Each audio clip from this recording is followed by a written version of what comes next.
প্রামাণিক অনেক হাত তুলছে, প্রেস ক্লাবের সেক্রেটারি, বল।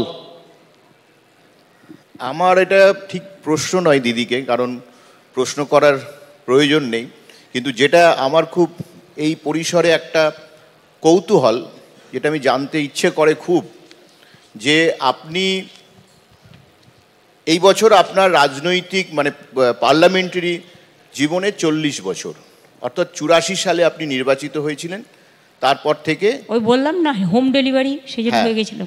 তো আমার যেটা প্রশ্ন, আপনি সোমনাথ চট্টোপাধ্যায়কে হারিয়ে এই জায়গায় এসছিলেন, তারপর জ্যোতিবাবু, তারপর বুদ্ধবাবু, তারপরে আপনি পিভি নরসিংহ রায়ের সঙ্গে মন্ত্রিসভায় কাজ করেছেন, তারপরে রাজীব গান্ধী তার আগে কাজ করেছেন, এবং আপনি যখন কংগ্রেস করতেন তখন কংগ্রেসের তাবর নেতারা মানে পিরঞ্জন দাশবংশী থেকে শুরু করে সুব্রত মুখার্জি, সেই সময়ের অজিত পাঁজা, আজকে কেউ বেঁচে নেই, তাদের সঙ্গে আপনি রাজনীতি করে এই জায়গায় এসছেন।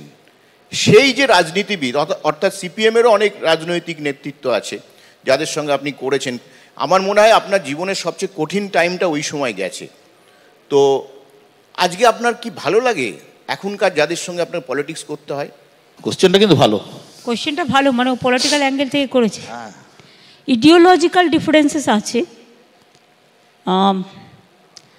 আমরা একটু সেকুলার কান্ট্রি হিসেবে সেকুলার পলিটিক্সটাকে পছন্দ করি, এবং রামকৃষ্ণ পরমহংসদেবের কথা যার জন্য আমি বারবার বলি, বা আমাদের যত মহামানব এসছেন সবাই কিন্তু একথাই বলে গেছেন। কিন্তু এখনকার পলিটিক্সটা কেমন একটু কমিউনাল গন্ধ, এটা আমার ভালো লাগে না, এটা দেখে দুঃখ পাই।